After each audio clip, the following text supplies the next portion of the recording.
My name is Nathan Fielder, and I graduated from one of Canada's. I have that right. Nikki Sports is a growing retail soccer chain in Los Angeles, California. And although owner Nikki Oriana has high hopes of becoming a household name, the high cost of advertising has been holding him back. I just paid like $7,000 for a full-page ad. But fortunately for Nikki, I had an innovative idea to gain exposure for his brand without breaking the bank. Hi, Nikki. Yes, sir. Hey, Nathan. How you doing? Hey, good. How are you? All right. Thanks for having me. No problem. Wait till you get finished.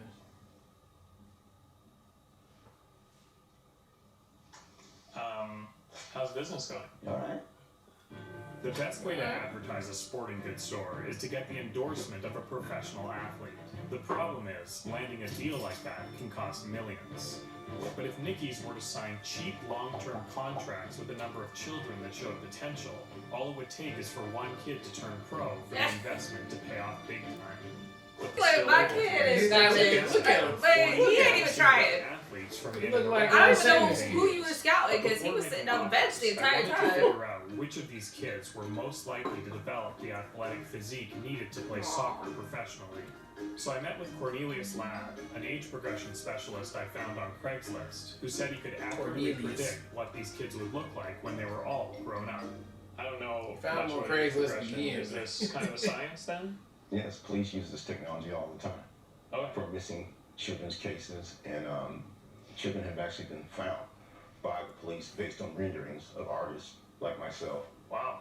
I mean, I have a really good eye for what could possibly be as far as what a person could look like.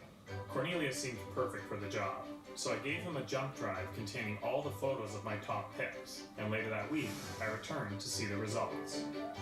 Alright, so this is him? Yes.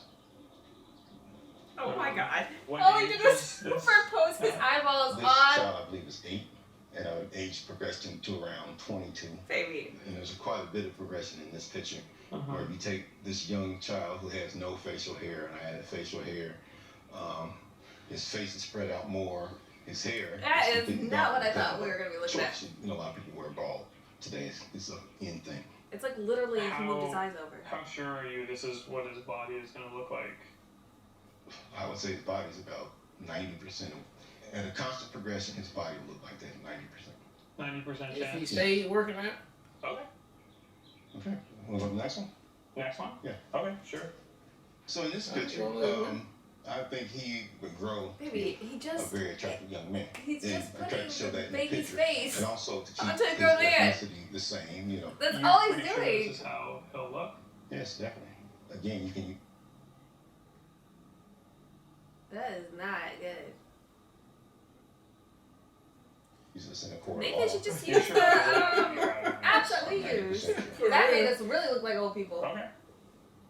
oh, Let's go next he one. honestly looking at this and Next been one. like, Okay. this is passable. Why is she playing with her hair like that? Yeah. Yeah. If you saw this picture lying on a table somewhere, you wouldn't think that was done in Photoshop. Look at him Hey. eyes. Look at the big eyes. Where does he find He's these so little trash videos? ass, man. Right. That's exactly why he go to Craigslist, baby. Because it's gonna give you those people all day. All right, that was episode 4 of Nathan for you. Look, this one here, it started off a little slow, and like because the business guy with the phone, he just wasn't giving nothing for the show at all. So that was just awkward on there. And then measuring out the kids, I mean, all of that was standard operating procedure for Nate. But man, when he hired the guy to do the photoshopping, with some kind of technology that the police use to age you up. I mean, you just on some bullshit because all you did was just use Photoshop. That's really all you did. All you did was and then you move took the face, and then put put it on into that the body, face. So yeah. that really ain't giving you nothing. And for him to pass it off, I mean, again, another freaking bad advertisement for Craigslist. Nathan is exploiting almost every episode on there. These are the type of people who you get when you go to Craigslist for sure. And in his brain, I cannot believe he's honestly looking at that shit like, this is probably the best work I ever did in my life. Just look how hard this is.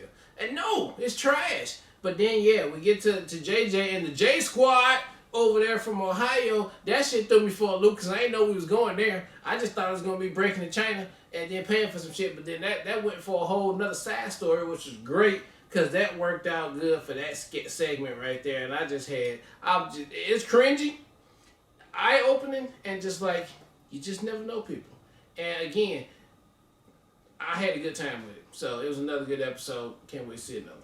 I wish we could have seen the ad that Nathan put together for the Craigslist post as far as finding somebody to do the aging, and also what he paid this guy. Because I guarantee you, this guy doesn't do this all the time. He was searching Craigslist for opportunities to make extra money. Yeah. Saw that. Played with his little Photoshop. Was like, I can do it. Yeah. I got this. I just stretched the face out a little bit. I got this. The eyes are bigger than any eyes you've ever seen on a human. Ever. So that shit was horrible. Yeah. And I love Nathan just like stoic ass. Just staring at it. Like, really? So that was hilarious. And then as far as the stuff with the guy that ran the sports store though, he was like super awkward and that was really cringy. He wasn't giving. But I like the kids and the contract. I love the astronaut bit, bringing Santa back too. I thought that was so fucked up, but also fully committed to his plan as he always is. So I thought that was crazy as hell. And then honestly, like the break into China was a clever idea, although he lucked out that it was a drunk person who's not an angry drunk and just went with it and paid, because that's what I was like, this is going to get really awkward and uncomfortable. And that's essentially what she said too. But like then the pivot as far as the drive home and like all of that, I was just like, not what I was expecting. There are so many different people in the world, and this show exploits how different people really are. So all in all, good episode. Look forward to the next one. All right, well, look, thank you guys again for watching another Real Talk Reaction for Nathan For You, Season 3, Episode 4. And until next time.